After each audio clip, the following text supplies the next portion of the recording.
والصلاة والسلام والتحية والإكرام على النبي المؤيد والرسول المسدد المصطفى الأمجد المحمود الأحمد حبيب إله العالمين أبي القاسم محمد.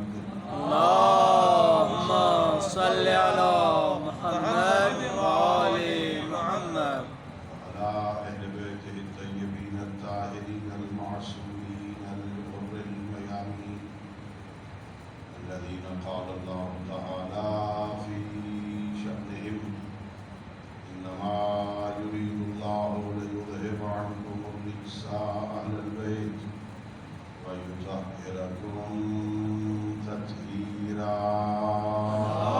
اللهم صل على محمد وآل محمد. ورحمة الله على أحبابهم وأصحابهم وشيعتهم ومواليهم ولعنة الدائمة الأبدية على أعدائهم أجمعين. أما بعد فقد قال الله تبارك وتعالى في كتابه المجيد وفرقانه الحميد وهو أصدق الصادقين وقوله الحق. بسم الله الرحمن الرحيم. يا أيها الذين آمنوا اتقوا الله وكونوا مع الصادقين. اللهم صل على محمد وآل محمد. اللہ رب العزت کے حق محمد و اہل بیت محمد علیہ السلام ہم سب کی اس عبادت کو ایمان دار قبول فرمائے. الہی آمین. خالق کے رب جل اللہ جان کے حق ائمہ اہل بیت علیہ السلام اس مجلس کو اس ذکر کو ہماری ہم سب کے مدینین تمام شہداء ملت اور بالاخص ان مجالس میں اہتمام کرنے والے مومنین کی بخشش کا ذریعہ قرار دے. الہی آمین.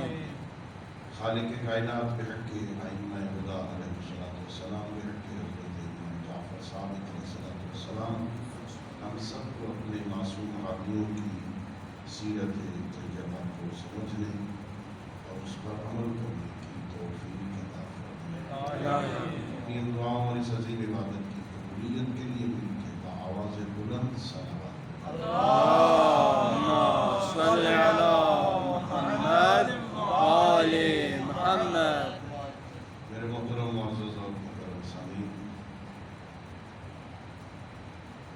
اللہ رب العزت کا لاکھ لاکھ شکر ہے جو ذات اہمیت میں اس کریم اللہ نے مہربان خالق نے رحمان الرحیم پروردگار نے سید الانبیاء حضرت محمد مصطفیٰ صلی اللہ اللهم علیہ صل وسلم على محمد وآل محمد. کی رحلت کے بعد ہمیں آل محمد علیہ السلام کی محبت ولایت عطا فرمائی. یہ بہت بڑا اعزاز ہے، یہ بہت بڑا لطف ہے، یہ بہت بڑی نعمت ہے. خالق کائنات نے ہمیں اپنی مخلوق میں جو سب سے افضل ہستیاں تھیں ان کے دامن سے متمسک کیا. اللہ رب العزت نے اس دنیا میں حضرت انسان کو اس طرح خلق فرمایا ہے کہ یہ انسان اپنی زندگی اکیلے بسر نہیں کر سکتا.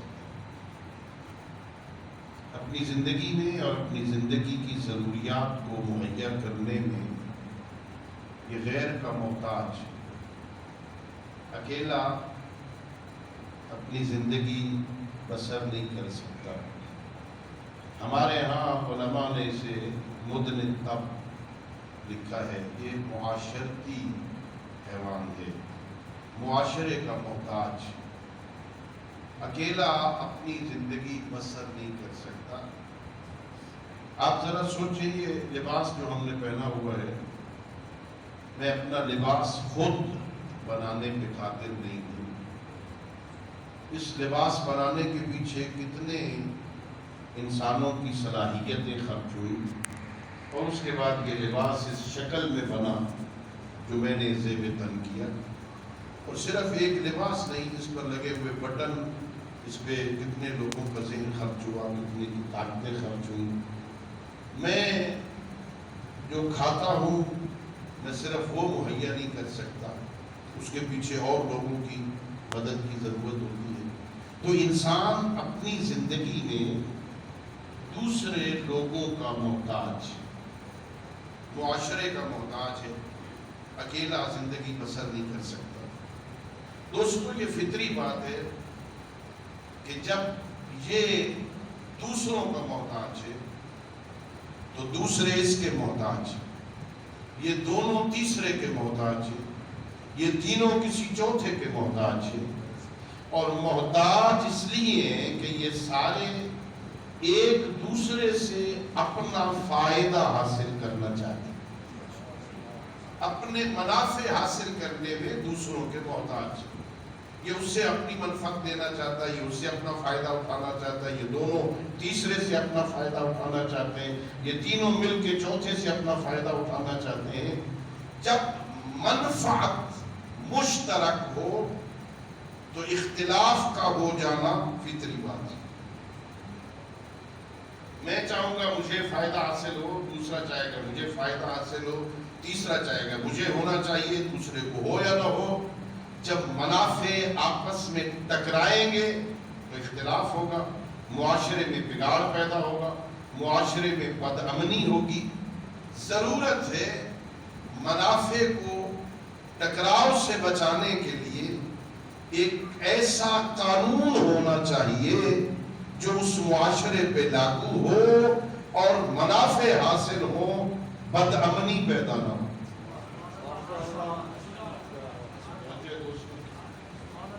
وہ قانون کیسا ہونا چاہیے؟ قانون کی ضرورت، ہر قانون اس مقصد کے حصول میں مفید نہیں ہو سکتا. وہ قانون، اس کے کچھ شرائط ہیں. پہلی شرط یہ کہ وہ قانون ایسا ہونا چاہیے جو انسان کی اجتماعی زندگی اور انفرادی زندگی کے تمام پہلوؤں پہ حاوی ہو. قانون جزوی نہیں ہونا چاہیے کہ وہ گھر کے اندر کیسے رہنا یہ تو بتائے، گلی میں کیسے نکلنا یہ نہیں بتائے، بازار میں میں نے کاروبار کیسے کرنا یہ نہیں بتاتا، میں نے دفتر میں افسری کیسے کرنی ہے یہ نہیں بتاتا. قانون ایسا ہونا چاہیے جو انسان کی اجتماعی اور انفرادی زندگی پر محیط ہو. وہ قانون ایسا ہونا چاہیے جو عالم انسانیت کے لیے ہو، کسی خاص طبقے کے مفاد کی حفاظت کے لیے نہ ہو. جو غریب امیر سب کو شامل ہو، سب کے مفادات کا تحفظ کرے. وہ قانون ایسا ہونا چاہیے جامع ہو، تمام زندگی کے پہلوؤں پہ محیط ہو، تمام افراد کے لیے ہو. اور وہ قانون بنانے والا مصلحت، مفسدہ، تزاحم، تضاد، مکان اور زمان کے تقاضوں سے واقف ہو. ایسی ہستی اس قانون کو بنانے والی ہو جو جانتی ہو مصلحت کہاں ہے، مفسدہ کہاں ہے، کہاں تضاد ہے، کہاں تزاحم ہے، کہاں یہ منافع آپس میں ٹکرا رہے ہیں، کس کو مقدم رکھنا ہے، کسے مؤخر کرنا ہے، اہم کیا ہے، مہم کیا ہے، اہم کو مقدم کرنا ہے، مہم کو پیچھے رکھنا ہے. وہ جاننے والی ہستی ہو، وہ قانون بنائے تو وہ قانون معاشرے کے لیے مفید ہو سکتا ہے. سوال یہ ہے کہ آیا ایسا قانون، جامع اور مانع قانون انسان بنا سکتا ہے؟ ہمارا عقیدہ یہ ہے، ہمیں یہ بتایا گیا، ہمیں ائمہ نے یہ سمجھایا کہ ایسا جامع اور مانع قانون انسان کے بس میں نہیں ہے، انسان نہیں بنا سکتا. اس کی وجہ یہ ہے کہ انسان کا علم محدود ہے. محدود علم والا لامحدود تقاضوں کو نہیں سمجھ سکتا، اس کے بس میں نہیں ایسا قانون بنائے. اور اگر بنا بھی لے تو یہ انسان کی دنیاوی زندگی کے بارے میں قانون بنا سکتا ہے، جبکہ انسان کی زندگی کا ایک پہلو دنیاوی زندگی ہے، اس کی اخروی زندگی بھی تو ہے. اور ان دونوں زندگیوں کا آپس میں ربط ہے، انسان دنیا کے لیے تو قانون بنا سکتا ہے، آخرت کیسے حاصل کرنی ہے اس کے لیے کون بنائے گا قانون؟ اور تیسری وجہ یہ ہے کہ انسان لالچی ہے، مفاد پرست ہے، یہ قانون بناتے ہوئے اپنے مفاد کو حاصل کرنے کی کوشش کرے گا، لہذا ایسا جامع اور معنی قانون انسان نہیں بنا سکتا۔ اس قانون کے بنانے کے لیے ہمیں معصومین نے بتایا یہ بندوں کے بس کی بات نہیں ہے، یہ قانون خالق بنائے گا، قانون الہی ہوگا جو اس معاشرے میں بگاڑ کو ختم کر سکتا ہے۔ سوال یہ ہے بنائے اللہ، بتائے کون؟ اللہ تو لطیف ہے، اللہ تو لطیف محض، اللہ تو نظروں میں سماتا ہی نہیں، اللہ تو نظر آتا ہی نہیں ہے، اللہ کہیں بیٹھتا بھی نہیں ہے، اللہ اٹھتا بیٹھتا بھی نہیں ہے، اللہ کرسیوں میں سماتا ہی نہیں ہے، اللہ کوئی عرش کے اوپر کرسی لگا کے بیٹھا ہوا نہیں ہے، جو بیٹھے اور اٹھے وہ اللہ نہیں ہوتا۔ اللہ محل حوادث نہیں ہے بھائی، اللہ اٹھتا بیٹھتا نہیں ہے، کبھی اٹھا ہے، کبھی بیٹھا ہے، کبھی آ گیا ہے، کبھی چلا گیا ہے، کبھی آسمان دنیا پہ آ گیا ہے، اور کئی لوگ تو ہیں جو بتاتے ہیں کہ ہم نے اللہ رب العزت سے بغلگیر بھی ہوئے، جن کی بغلوں کے اندر سما جائے، ایسا محدود کسی اور کا اللہ ہو سکتا ہے، ہمارا نہیں۔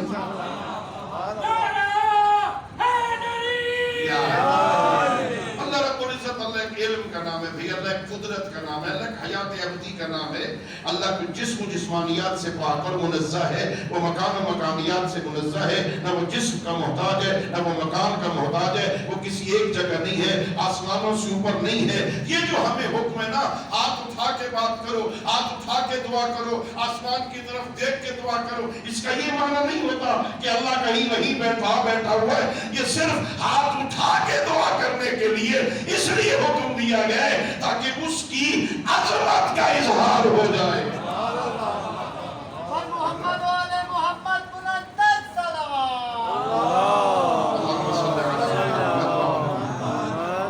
اللہ تو لطیف ہے، اللہ نظر نہیں آتا، اللہ ان آنکھوں میں، اللہ قرآن میں کہتا ہے کہ ان آنکھوں میں طاقت ہی نہیں ہے کہ یہ اللہ کو دیکھ سکے، یہ اللہ کو نہیں دیکھتی، اللہ رب العزت ان کو دیکھتا ہے، اللہ نظر نہیں آتا، اللہ ڈائریکٹ ہم سے بات نہیں کرتا، اللہ رب العزت ہماری محفلوں میں اس طرح آتا نہیں، بنانا قانون ہے اللہ نے، بتائے کون؟ اس دوری کو ختم کرنے کے لیے اللہ نے اپنے اور بندوں کے درمیان واسطہ بنایا جسے نبوت، رسالت اور امامت کہتے ہیں۔ اللہ نے بندوں تک اپنا نظام پہنچانے کے لیے درمیان میں نبی اور رسول بنا دیا۔ اب سوال یہ ہے یہ نبی کیسا ہونا چاہیے؟ یہ جو اللہ کا نظام بندوں تک پہنچائے، اس کی پہلی شرط تو یہ ہے کہ اللہ بنائے، بندوں کے بنانے سے نبی نہیں بنتا، جس کا نظام ہے نا وہی بنائے گا، بندے نبی نہیں بنا سکتے۔ اس کی وجہ کیا ہے؟ توجہ چاہوں گا میں، اس کی وجہ یہ ہے کہ نبوت کے شرائط میں سے ایک شرط یہ ہے کہ اسے معصوم ہونا چاہیے۔ معصوم بھی کیوں ہونا چاہیے؟ بھئی اللہ اپنا نظام دے گا بندوں کو، یہ میرے بندوں تک پہنچا دو، جیسا وہاں سے یہاں تک پہنچے ویسا بندوں تک پہنچانا چاہیے، تحریف نہ ہو، کمی بیشی نہ ہو، پہنچانے میں بھول نہ جائے، جس میں بھولنے کا احتمال نہ ہو، کمی بیشی نہ کرے، اسی کو تو معصوم کہتے ہیں۔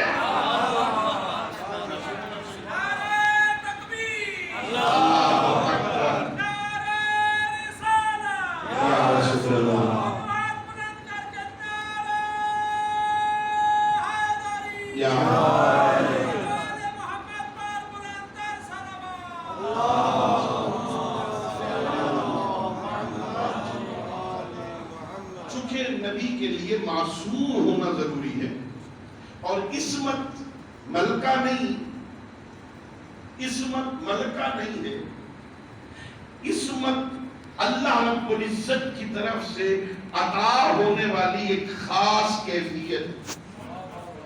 ملکے میں عدالت ملکہ ہے. توجہ چاہوں گا میں، اگر آپ غور فرمائیں تو فرق واضح ہو جائے. عدالت ملکتن، یہ جو پیش نماز ہے نا ہمارا، اس میں شرط ہے کہ اسے عادل ہونا چاہیے. عادل ہونا چاہیے یعنی گناہ کبیرہ نہ کرتا ہوں، گناہ صغیرہ پہ اصرار نہ کرتا. آیت اللہ العظمیٰ آغا سستانی دامت برکاتہ فرماتے ہیں عادل اسے کہتے ہیں لوگوں سے پوچھو یہ بندہ کیسا ہے، لوگ اس کی اچھائی کو بیان کریں.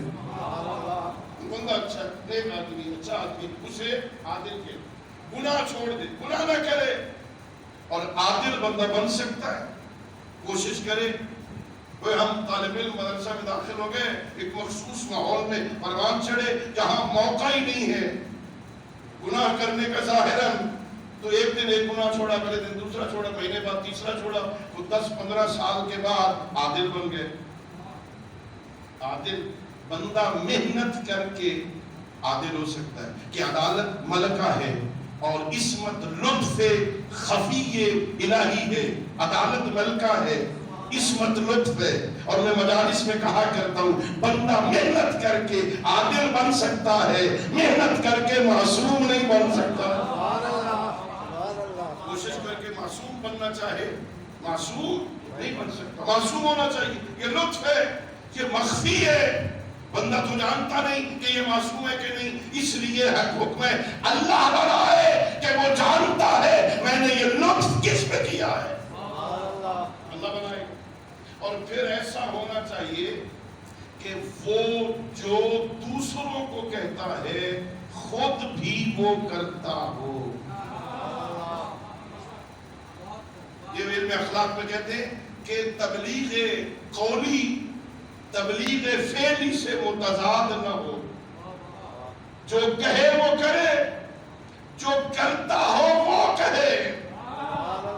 ایسا نہ خود کچھ اور کرتا ہو لوگوں کو کچھ، تاکہ کہا جائے اسے لما تقولون ما لا تفعلون، جو کرتے نہیں ہو وہ کہتے کیوں ہو.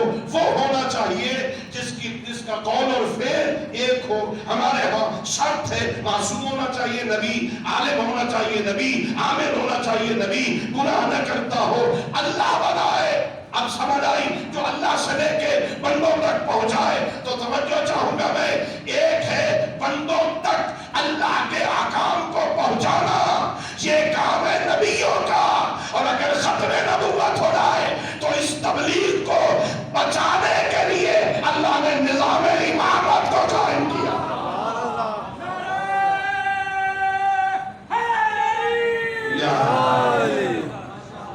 ختم نبوت ہو گئے، باب نبوت بند ہو گیا، باب رسالت بند ہو گیا، پیغمبر ختم الانبیاء آئے اور دنیا سے چلے گئے، تبلیغ کا باب بند ہو گیا ہے، احکام پہنچ گئے ہیں. الیوم اکملت لکم دینکم واتممت علیکم نعمتی ورضیت لکم الاسلام دینا کی مہر لگ گئی ہے. اب اسے بچانا بھی تو ہے نا. اور بچانے کے لیے بھی جیسے تبلیغ میں عصمت کی ضرورت ہے ویسی بقا میں بھی عصمت کی ضرورت ہے. اس لیے ہم کہتے ہیں جیسے نبی کے لیے معصوم ہونا ضروری ہے ویسے ہی معصوم ہونا ضروری ہے امام کے لیے، تاکہ وہ حقیقی دین بچائے. اس میں کمی بیشی امام کے لیے وہ معصوم ہونا ضروری ہے. غیر معصوم لطف نہیں آتا غیر معصوم کے پیچھے چلتے ہوئے، اطمینان قلب نہیں ہوتا. میں طالب علم سبق پڑھاتا ہوں، ہمارے ہاں ہمیں جو بتایا گیا سمجھایا گیا استادوں نے بتایا بات مثال سے زیادہ سمجھ آتی. کلیہ قاعدہ بتاؤ اسے مثال سے واضح کرو. کبھی مثال دے کے کبھی واقعہ سنا کے کلیہ قاعدہ بھول جائے، واقعہ یاد رہے بات ذہن میں بیٹھ جاتی. اس لیے واقعات سنائے جاتے ہیں. یہ قرآن کتنے واقعات سے بھرا ہوا ہے، بلا مقصد تو نہیں ہے نا. واقعہ سنایا جاتا ہے سبق یاد کروانے کے لیے.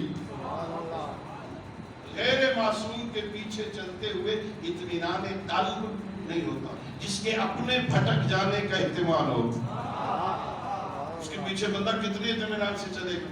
بھئی آپ بہت بڑے مرکزی شہر میں رہتے ہیں، دارالخلافہ میں رہتے ہیں، بیٹا ہے کالج میں پہنچ گیا ہے، اب وہ پیدل نہیں جاتا، وہ کہتا ہے بابا ذرا مجھے موٹر سائیکل لے کے دو. باپ نے مجبور ہو کے بائک خرید دیا. پہلے دن بیٹا بائک پہ بیٹھا ہے اور بابا جی سے کہتا ہے ابو آؤ پیچھے بیٹھو, میں ذرا تمہیں بلیو ایریا میں لے جاتا ہوں. بیٹھ جاؤ گے؟ کچھ بولو. پہلے دن, ابھی سے میں نے اس کو موٹر سائیکل چلانے کا تجربہ نہیں ہے, پہلے دن بیٹھ رہا ہے.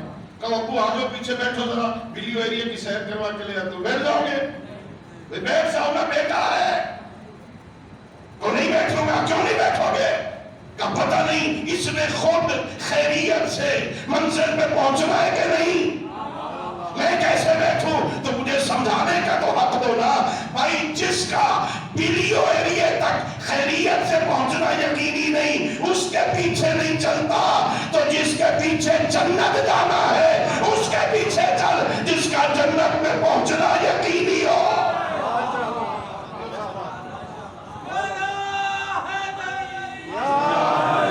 اس لیے میرے معصوم ہونا چاہیے, معصوم ہونا چاہیے. اس کو غلطیاں نہ کرے. یقیناً امام بھی معصوم ہونا چاہیے. اللہ بنائے معصوم ہو, عالم ہو, بنی ہاشم سے ہو, صادق ہو, یہ شرائط ہے امام. اور میں اپنی طرف سے نہیں کہہ رہا, سید الانبیاء کی حدیثوں کا خلاصہ بیان کر رہا ہوں. میرے امام نے بیان فرمایا, پیغمبر نے بیان فرمایا. اللہ بنائے تو بندہ امام بنتا ہے, بندے کے بنانے سے نہیں بنتا. بندے کا کام نہیں ہے, بندوں کا کام نہیں ہے بنانا. بڑی سادہ سی مثال ہے نا, یہ ہائی اسکول کا ہیڈ ماسٹر ریٹائرڈ ہو جائے, G9 کا اسکول کا headmaster, government federal school کا ہیڈ ماسٹر ریٹائرڈ ہو جائے, سارے اسکول کا عملہ, طلبہ, ملازمین اکٹھے ہو کے کہیں ہم اپنی مرضی کا ہیڈ ماسٹر بناتے ہیں, بن جائے گا ہیڈ ماسٹر؟ سارے کہو گے نہیں بھائی تمہاری ذمہ داری نہیں ہے. جن کا سکول ہے نا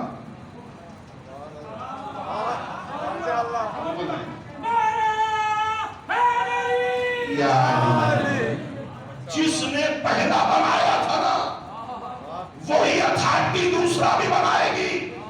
بھائی تمہارے سکول میں جانے فرار, بے بکری, بے پنکھا, بے تختی, اے ایپل, بی موائے, سی کیٹ پڑھانا ہے, وہاں اسٹوڈنٹ کو اجازت نہیں اپنی مرضی کا استاد بنائے. تو جو قرآن عالم انسانیت کا معلم اور مدرس بن کے آیا, اس کا پڑھانے والا تم نہیں بناؤ گے, جس نے قرآن بھیجا.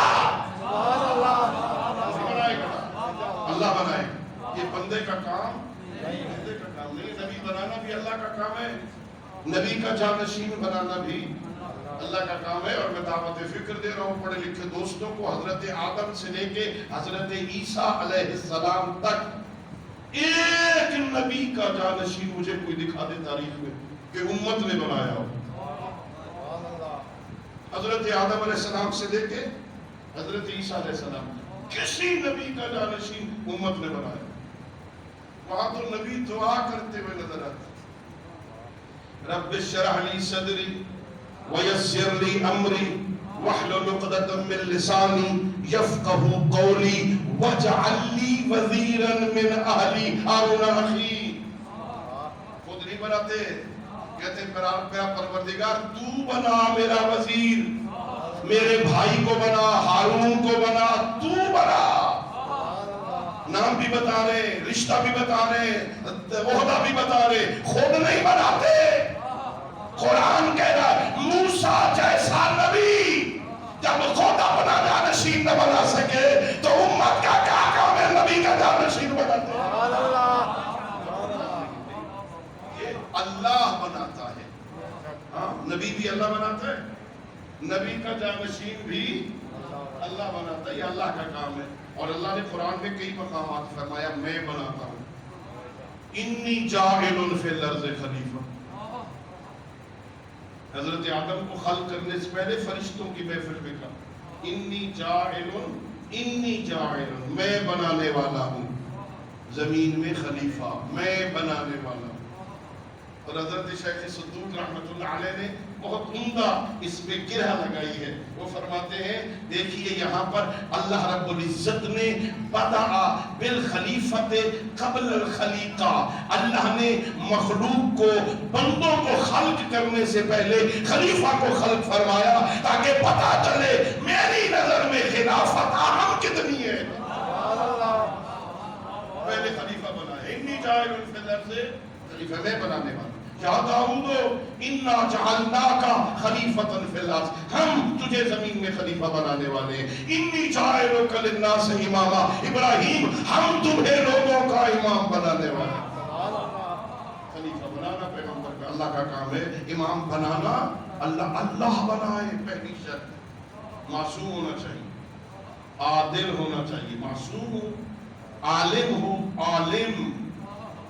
اور اللہ نے ہم پہ کرم کیا ہے، اللہ نے ہمیں جو امام عطا کیے ہیں یہ سارے شرائط ان میں بدرجہ اتم پائے جاتے ہیں. ایک امام ہم نے نہیں بنایا، ایک امام ہم نے نہیں بنایا، ہم نے پیغمبر کی زبان سے سنا ہے. بہت بڑے صحابی بارگاہ پیغمبر میں آتا ہے، یا رسول اللہ صلی اللہ علیہ وآلہ وسلم، یہ اطیع اللہ و اطیع الرسول و اولی الامر منکم. یہ اطیع اللہ تو ہمیں سمجھ آ گئی اللہ کی اطاعت کرنی، یہ اطیع الرسول بھی سمجھ آ گئی آپ کی اطاعت کرنی. یہ اولی الامر کون ہے؟ جن کی اطاعت کو اللہ نے آپ کی اطاعت کے ساتھ جمع کر دیا ہے. میرے آقا نے ایک ایک نام بتایا، ایک ایک نام. جابر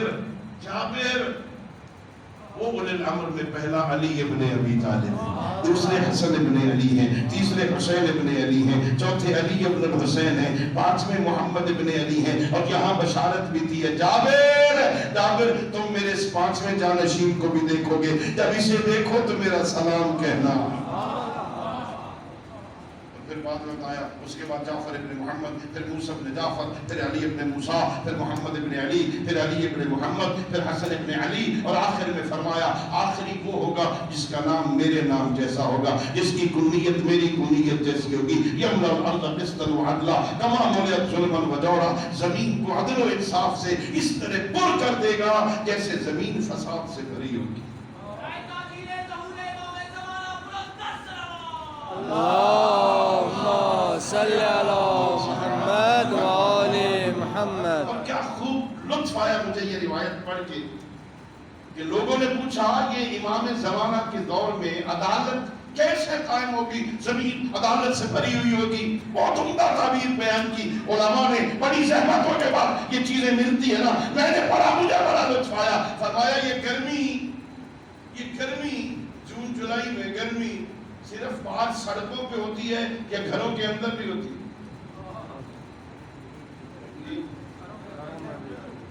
یا اسلام آباد میں نہیں ہوتی؟ یہ گھروں کے اندر. چلو سارے اسلام آباد کے رہنے والے تو نہیں ہو نا، 99% دیہاتوں سے آئے ہو بھائی، واپس بھی جاتے ہو گے نا، وہاں تو گرمیاں ہیں نا. ہاں یہ سردی صرف باہر سڑکوں پہ پارکوں میں ہوتی ہے یا گھروں کے اندر بھی ہوتی ہے؟ کہ رات کو لحاف لے کے سوتے ہو، کمبل لے کے سوتے ہو نا. میرے معصوم فرماتے ہیں جس طرح گرمی گھروں کے اندر داخل ہو جاتی ہے، جیسے سردی گھروں کے اندر داخل ہو جائے گی، اسی طرح جب ہمارا پاروا آئے گا نا عدالت گھروں کے اندر داخل ہو جائے گی.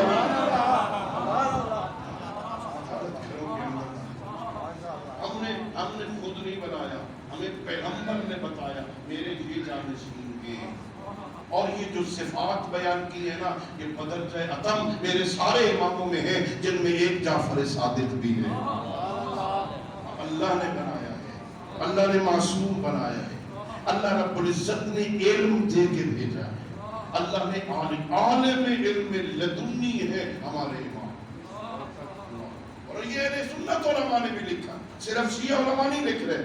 ہمارے ائمہ کا اعزاز یہ ہے، بڑے بڑے اہل سنت علماء نے لکھا ہے یہ وہ ہستیاں ہیں جو علم لدنی رکھتے ہیں. اللہ رب العزت نے اور کتنا وسیع علم تھا میرے امام کا. امام ہے نا، اور میں کہا کرتا ہوں طالب علم نا، میں کبھی حدود اور قیود نہیں بیان کیا کرتا. یہ جانتے تھے یہ نہیں جانتے تھے، اتنا علم تھا یہ نہیں تھا، مجھے کیا پتا بھائی کتنا تھا اور کتنا نہیں تھا، دینے والا اللہ ہو، لینے والے محمد والے محمد علیہ السلام ہو، نہ دینے والے میں کوئی کمی نہ لینے والوں میں کوئی نقص، کم از کم اتنا تو عطا کیا ہے نا کہ کائنات کا کوئی مسئلہ ایسا نہیں جس کا جواب میرے امام کے پاس نہ ہو۔ اور آتے تھے لوگ پوچھنے کے لیے، آتے تھے پوچھنے کے لیے۔ اللہ اکبر۔ میں نے کسی کل کی مجلس میں شاید کہا تھا، ایسا نہیں ہوتا تھا کسی ایک موضوع پہ درس ہوتا تھا، جو مرضی ہے پوچھنے والا آئے، جس شے کے بارے میں مرضی ہے پوچھے بتاتے ہیں۔ میرے امام کا علم اتنا وسیع، علم قرآن ہو، فقہ ہو، طب ہو، حیاتیات ہو، جس کے بارے میں پوچھے میرے امام بتانے کے لیے تیار۔ اب فقہ کا مسئلہ ہو، اللہ اکبر، اتنے بڑے فقیہ، کائنات کے فقہا جس کی شاگردی پہ ناز کرے۔ میرا امام اتنا بڑا فقیہ، اتنا بڑا عالم بالفقہ، بڑے بڑے فقیہ جن کے شاگرد، اور یہ ہمیں افسوس ہوتا ہے لوگوں پر، یہ آپ کی گاڑی کبھی خراب ہو جائے خدا نہ خواستہ اور لے جاؤ ورک شاپ پہ، وہاں بیٹھے ہوئے ہو شاگرد، گاڑی ان کے حوالے کر دو، پوچھو گے نا استاد کدھر ہے بھائی، اور وہ کہ آ جائے گا استاد گاڑی ادھر کو، ہم کھولتے ہیں، ہم جانتے ہیں 15-20 لاکھ کی گاڑی، 25 لاکھ کی گاڑی، 50 لاکھ کی گاڑی شاگرد کے حوالے کرو گے؟ کہو گے نہیں بھائی استاد آئے گا تو دیکھیں گے، تمہارے حوالے کیسے کریں بھائی، اچھی گھڑی باندھی ہوئی ہے ذرا دکان پہ لے جاؤ، استاد نہیں بیٹھا شاگرد کے درجے میں ٹھیک کر دیتا ہوں، گھڑی شاگرد کو نہیں دو گے؟ بھائی کمال ہے، 20 لاکھ کی گاڑی شاگرد سے نہیں ٹھیک کرواتا، دین کا مسئلہ ہو ہم استاد کو چھوڑ کے شاگرد کے دروازے پہ جاتا ہے۔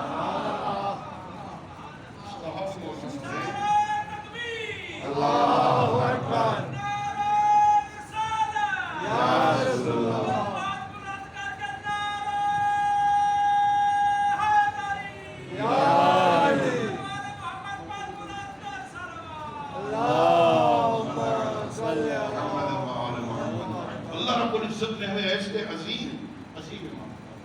لطف خالق اللہ رب العزت نے امام عطا فرمائے، عالم، ہر قسم کا علم جس کی لوگوں کو ضرورت پیش آ سکتی تھی اللہ نے ہمارے ائمہ کو عطا کی۔ لیکن امام ہم سے کیا چاہتے؟ توجہ چاہوں گا، ایک حدیث امام کی آپ کی خدمت عرض کرنا چاہتا ہوں۔ ہمیں کیا سیکھنا چاہیے، ہمیں کس چیز کا علم حاصل کرنا چاہیے؟ حضرت امام جعفر صادق علیہ السلام، اللہم صلی علی محمد وآل محمد، علم الناس فی اربع، چار چیزیں آپ کو پتہ ہونی چاہیے، آپ کو 4 چیزوں کا علم ہونا چاہیے، 4 چیزیں۔ سب سے پہلے فرمایا اعرف ربک، اپنے رب کو پہچانو، اپنے رب کی معرفت حاصل، اپنے رب کا عرفان حاصل کرو۔ معرفت ہوگی نا اللہ کی، بندگی میں مزہ آئے گا، سجدے میں لطف آتا ہے جب کوئی معرفت سے سر جھکاتا ہے۔ میں نے پڑھا، میرے معصوم فرماتے ہیں اگر ان بندوں کو پتہ چل جائے، نمازی، اللہ آپ کی نمازوں کو قبول کرے۔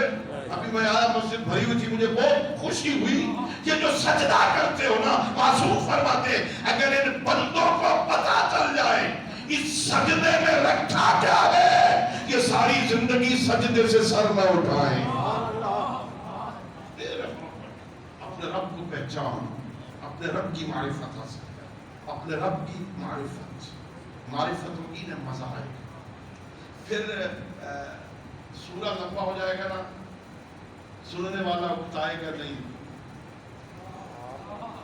کبھی کبھی بندہ گھبرا جاتا ہے، کبھی پیچھے کھڑا ہوتا ہے، پریشان ہو جاتا ہے، کا سورہ لمبا ہو جائے گا نا، گھبرائے گا نہیں، تجھے پتا ہے میں کس سے بات کر رہا ہوں۔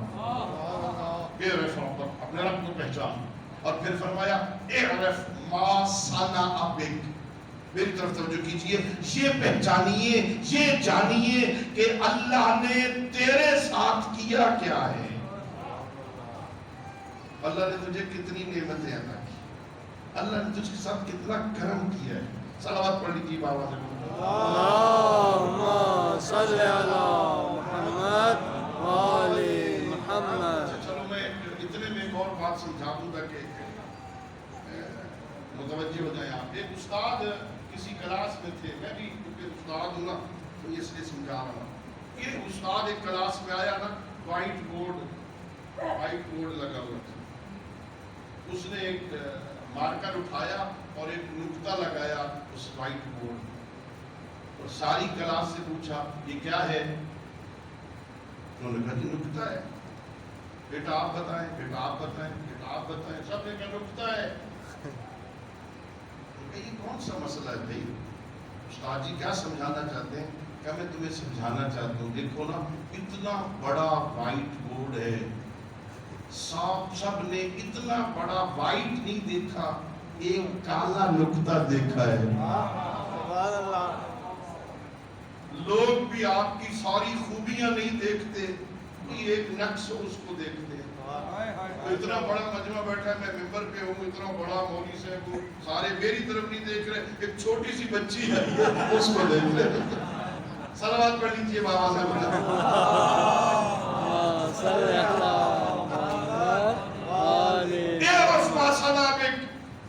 یہ پہچان، یہ معرفت حاصل کر تیرے رب نے تجھے کیا عطا کیا ہے.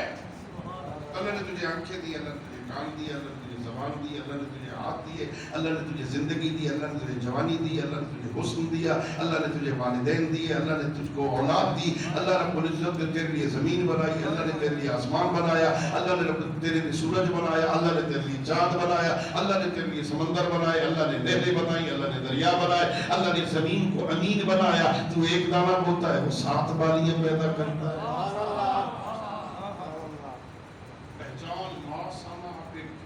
اس نے تیرے ساتھ کیا کیا ہے، کیا نعمتیں عطا کی ہیں اس نے تجھے.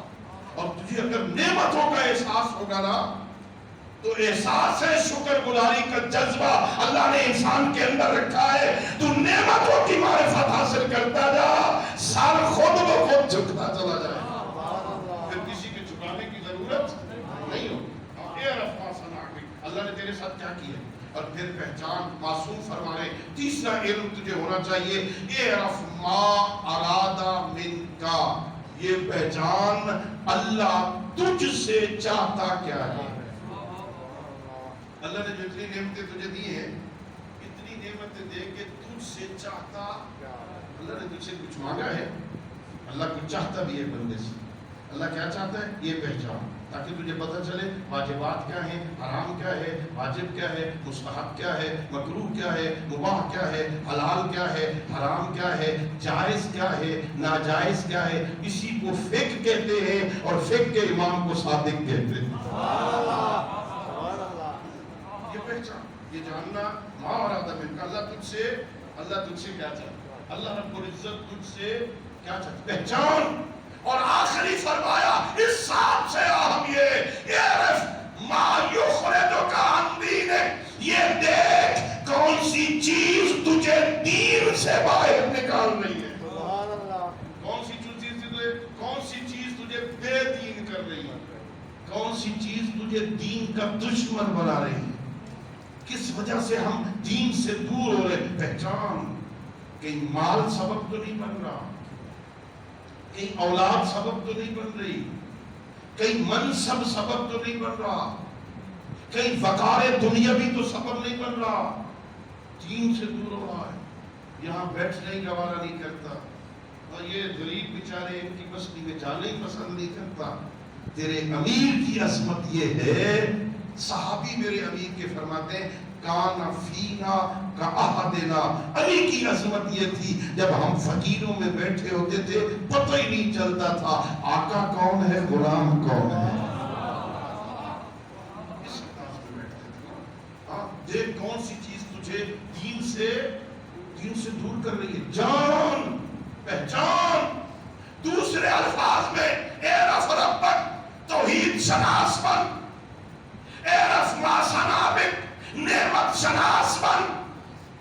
اعرف ما اراد منک، یہ جان اللہ تجھ سے کیا چاہتا ہے، دین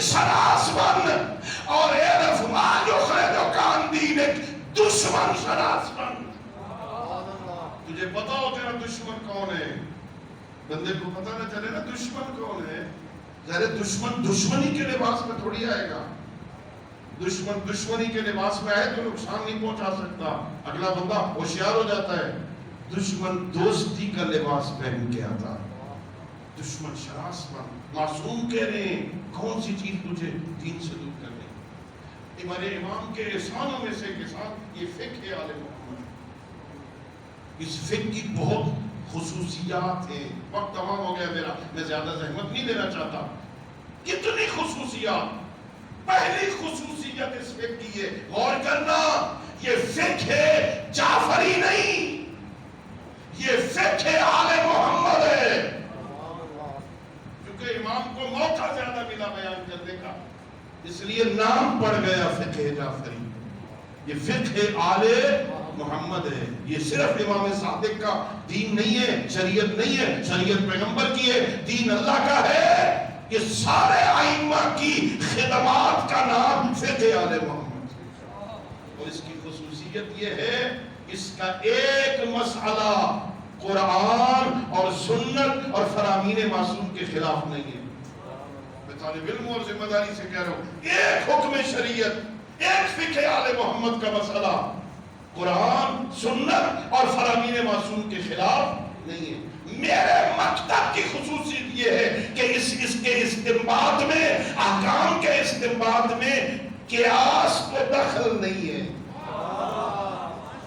ایک مسئلہ فقہی فقہ آل محمد میں قیاس سے حاصل نہیں کیا جاتا, یا قرآن کے حکم سے, یا حدیث پیغمبر سے, یا فرامین معصوم سے. عقل صرف عمل کی راہ بتاتا ہے شریعت میں, احکام سازی نہیں کرتا. عقل کا کام حکم منانا نہیں ہے, عقل کا کام ہے راستہ دکھائے اس مشکل وقت میں تم نے کرنا کیا ہے. عقل سے احکام استنباط نہیں ہوتے. اللہ نے ہمیں وہ فقہ عطا کی ہے جس کا چھوٹے سے چھوٹا مسئلہ اور بڑے سے بڑا مسئلہ یا قرآن سے ثابت ہوتا ہے یا حدیث اور فرامین معصوم سے ثابت ہوتا ہے. یہ کسی اور مکتب کی فقہ کی خصوصیت ہی نہیں ہے. ایک مسئلہ ایسا نہیں ہے جو قرآن کے خلاف. اللہ نے ہم پر احسان کیا, اللہ نے ہم پہ لطف کیا, ایسی فقہ عطا کی جس کی خصوصیات یہ ہیں, یہ آج سے لے کے قیامت تک کے سارے مسئلے اس میں بیان کر دیے. جو مسئلے مشکل ہے نا, پھر دروازہ بند نہیں ہوا. بہت بڑی باتیں ہوتی ہیں, انسداد باب العلم ہے یا انفتاح باب العلم ہے, باب العلم بند ہو گیا ہے کہ باب العلم کھلا ہے. الحمدللہ رب العالمین, ہمارے مکتب میں تمام علماء, تمام مراجع اس بات پر متفق ہے کہ مکتب اہل بیت میں علم کا دروازہ بند نہیں ہوا, علم کا دروازہ کھلا ہے. ارے ان کا علم کا دروازہ بند ہو جن کا امام کوئی نہ ہو, تیرا تو زمانے کا بیٹھا ہے. کیسے بند ہوگا؟ اللہ نے تیرے لیے علم کے دروازے کھلے رکھے ہیں. ہاں انفتاح ہے باب العلم میں, ہمیں علم حاصل ہوتا ہے. فقہ اہل بیت بہت اہم ہے, بہت بڑا احسان ہے. یعنی آپ توجہ فرمائیں گے, اگر کتنی دقیق مسائل ہوتے ہیں. آپ نے مسواک کرنا ہے نا, یہ بھی شریعت بتاتی ہے, فقہ اہل بیت بتاتی ہے. اس مسواک کا کس لکڑی سے ہونے کا زیادہ ثواب ہے, اس کا سائز کیا ہونا چاہیے, کس وقت تمہیں مسواک کرنا چاہیے, اس کے مسئلے بھی بیان ہوتے ہیں. ایک گھر کے اندر جانا ہے نا, پہلا قدم کون سا رکھنا ہے. یہ گھر کے اندر داخل ہونا نا, پہلی گفتگو کیا کرنی ہے. ہمیں تو نہیں پتا ہم کیا کرتے ہیں, لیکن شریعت یہ کہتی ہے جب گھر میں داخل ہونا تو پہلے سلام کیا کرو. کس کو سلام کرو؟ جو گھر میں ہو. بیٹی ہو تو سلام کرو, اماں ہو تو سلام کرو, زوجہ ہو تو بیوی کو سلام کرے. بیوی کو سلام کر, السلام میں قبلہ بابا بابا بڑی کہ السلام علیکم. زوجہ محترمہ سلام. ہندو معاشرے سے متاثر ہیں, زوجہ اس لائق نہیں ہے کہ اسے سلام کیا جائے. اگر اس میں کوئی عیب ہوتا نا کہ زوجہ کو سلام کرنے میں کوئی عیب ہے, پڑھو حدیث کی سالہ, علی کبھی زہرا کو سلام نہ کرتے. پہلا کھڑو سلام کرو. کیا کمال ہے. پیغمبر فرماتے ہیں جو گھر میں بیٹھا ہو سلام کرو, اور فرمایا اگر کوئی نہ بیٹھا ہو نا تو دروازہ کھولو, مجھ محمد پہ سلام کیا کرو. السلام علیکہ ایھا النبی, السلام علیکہ یا رسول اللہ, مجھ پہ سلام کیا کرو. اور فرمایا, پیغمبر نے فرمایا جو میری قبر پہ آ کے مجھے سلام کرتا ہے نا, میں اس کا سلام سنتا بھی ہوں, جواب بھی دیتا ہوں. اور جو دور سے مجھے سلام بھیجتا ہے نا, اللہ نے فرشتوں کی ڈیوٹی لگائی ہے, وہ اس کا سلام مجھ تک پہنچاتے ہیں, میرا جواب اس تک پہنچاتے ہیں. فقہ آل محمد اتنی مضبوط ہے, اس کی خصوصیات ہے. یہ قیاس پر مبنی نہیں ہے, یہ استحسان پر مبنی نہیں ہے, یہ قواعد عقلیہ پر نہیں ہے, یہ قرآن سنت اور فرامین معصوم پہ قائم. لیکن ہماری ذمہ داری کیا ہے؟ ہم نے اتنے عرصے میں کتنا ٹائم دیا فقہ آل محمد کو سمجھنے میں؟ 50 سال کے ہو گئے, ابھی وضو کرنا نہیں آتی. آپ کی بات نہیں کرتا, ہوں گے کچھ لوگ, آپ تو ماشاءاللہ پہلے عبادت ہے, اللہ آپ کی عبادتوں کو قبول کرے, آپ بڑے ماشاءاللہ سمجھدار ہیں. میں اپنی بات کر رہا ہوں. میں گیا زیارات پہ گیا قافلے کے ساتھ, بزرگ آدمی سفید ریش, وضو کرنا نہیں آتا. کبھی یہ 4-5 دن پہلے میں جامع میں کھڑا تھا, وضو کر رہا تھا, ایک شخص آیا وضو کرنا تھا, وضو اس کا ٹھیک نہیں تھا, سفید داڑھی تھی. میں نے پھر ایک طالب علم کو بھیجا, میں نے کہا اسے لے جاؤ اور اس کے سامنے وضو کرو اور اسے سمجھاؤ کہ پہلے میں کرتا ہوں پھر تو کرنا, پتہ چلے کس کا ٹھیک ہے. حلال و حرام کا نہیں پتہ, جائز اور ناجائز کا نہیں پتہ. ہم نے گھر بنانے پہ خرچ کیا, گھر سجانے پہ خرچ کیا, کبھی دین حاصل کرنے پہ بھی کچھ خرچ کیا؟ شریعت کہتی ہے تھوڑی دیر کے لیے وقت نکال, کسی عالم کے پاس بیٹھ, 10 منٹ بیٹھ کے دین سیکھ. پیغمبر فرماتے ایک ساتھ عالم کی محفل میں بیٹھنا 1000 شہیدوں کے جنازے میں شرکت کرنے سے بہتر. 1000 جنازے ہوں شہیدوں کے, اس میں شرکت کرنے سے بہتر ہے علم کی محفل میں بیٹھنا. اور پیغمبر نے فرمایا وہ جنازے بھی عام شہداء کے جنازے نہ ہو, وہ بدر اور احد کے شہید ہو, ان کے جنازے میں شرکت کرنے سے بہتر ہے عالم کے پاس بیٹھ کے میرا دین سیکھو. صادق آل محمد نے ساری زندگی لوگوں کو دین سیکھا. یہ خصوصیت ہے میرے امام, اس وجہ سے یہ فقہ جعفری بن گئی تھی. فقہ اہل بیت یہ فقہ علی ہے, یہ فقہ حسنی ہے, یہ فقہ حسینی ہے, یہ فقہ زین العابدین ہے, یہ فقہ بہادری ہے. فرق نہیں ہے, لیکن مشہور ہوگی فقہ جعفری, چونکہ امام کو سارے ائمہ سے زیادہ موقع ملا خدمت کرنے. مولا متقیان سے لے کے 11ویں امام تک, 12ویں الحمدللہ زندہ ہے, اور اللہ رب العزت ہمیں ان کی زیارت کی توفیق عطا فرمائے اور ان کے اللہ ظہور میں تعجیل فرمائے. 11 اماموں تک سب سے لمبی عمر حضرت امام جعفر صادق علیہ السلام نے پائی. 63 سال اس دنیا میں رہے, 30 سال میرے مولا کی ظاہری امامت کا دور, 30 سال موقع ملا میرے امام کو دین پہنچانے. اتنا پہنچایا دین کہ گھر گھر تک آل محمد کا پیغام پہنچ گیا. اور ظاہر دشمن کو یہ پسند نہیں تھا, یہ پسند نہیں تھا دشمن کو. دشمن نے اپنے سارے حربے استعمال کی میرے امام کو روکنے کی. میں نے پڑھا ہے تاریخ میں, کبھی دربار میں بلایا اذیتیں دینے کے لیے, اور ایک مرتبہ میرے امام کے گھر کو آگ لگا دی گئی.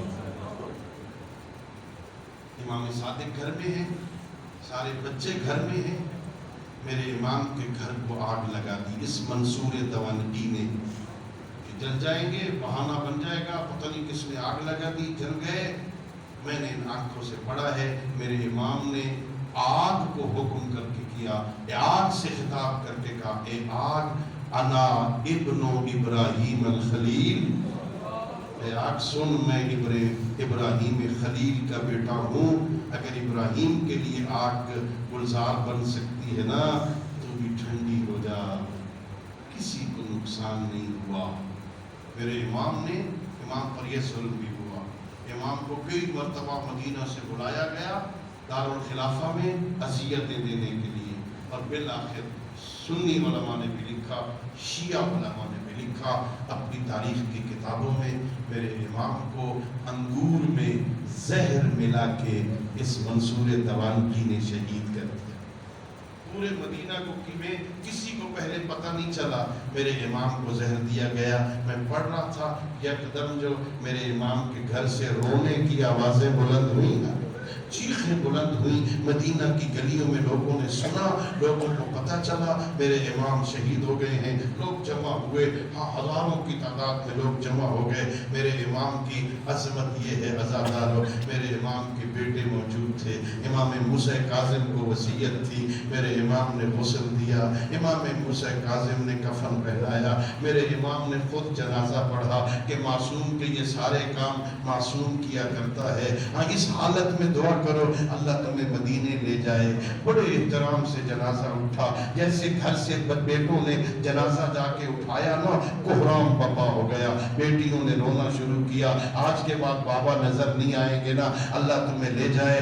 گھر سے لے گئے جنت البقیع میں، اس کبے میں دفن کیا جہاں امام حسن کی قبر تھی، جہاں امام زین العابدین کی قبر تھی. امام محمد باقر کے پہلو میں، بابا کے پہلو میں بیٹے کو دفن کیا گیا. اتنا رش تھا، روایتوں نے لکھا ہے قدم رکھنے کی جگہ نہیں تھی. اور میرے مظلوم امام، تو مدینے کا مظلوم ہے نا، زہر سے تجھے شہید کیا گیا، لیکن تیرے موسیٰ کاظم موجود تھا. اس کے ہاتھوں میں زرفسیاں تو نہیں تھیں، اس کے پیروں میں بیڑیاں تو نہیں تھیں، اس کے گلے میں خاردار توق تو نہیں تھا. اب موسیٰ کاظم نے تجھے کفن پہنایا، اب تجھ پہ جنازہ پڑھا. آج ذرا دیکھ غریب کربلا کی غربت کو، اور جس کا 24 سال کا جوان بیٹا ہے اپنے بابا کی لاش پہ کھڑا ہے. امام سجاد کے بدن میں لرزہ طاری ہوا. زینب کبریٰ پریشان ہو کے کہتی ہیں میرے لال اپنے آپ کو سنبھال، یہ تیرے ساتھ کیا ہو رہا ہے؟ اگر تیرے ساتھ کچھ ہو گیا میرا کون ہے جو اس قافلے کو سنبھالے گا؟ کہا پٹھی اماں ذرا سوچ تو صحیح، جس کا 24 سال کا بیٹا باپ کو دفن نہ کر سکے، اس کی یہ کیفیت نہ ہو. اللہ اکبر. عزادار ایک مرتبہ روایتوں میں ہے، اصول کافی میں لکھا، علماء نے لکھا، جب میرے مولا کا آخری وقت تھا نا، امام صادق نے سارے بچوں کو جمع کیا، سارے خاندان کے لوگوں کو جمع کیا، وصیتیں کرنا شروع کی. امام موسیٰ کاظم کو بھی وصیتیں کی، اور ایک مرتبہ سارے خاندان کو جمع کر کے ایک وصیت کی. آخری لفظ تھا، میرے مولا کی زبان پر کہہ رہے تھے الصلاۃ الصلاۃ الصلاۃ، نماز کو کبھی ترک نہ کرنا. وہ جو وصیت امام صادق کر رہے تھے، نماز کو قضا نہ کرنا، نماز کو کبھی ترک نہ کرنا. میں کہوں گا مولا آپ نے تو بعد میں وصیت کی، ذرا دیکھ حسین بن علی کے قتل کے بعد سجاد نے کہاں کہاں نماز پڑھی، کتنی مشکل نماز زینب کبریٰ نے پڑھی، بڑی مشکل نماز تھی. شام غریبہ زندگی کی پہلی نماز زینب کبریٰ نے ننگے سر پڑھی. عجب نہ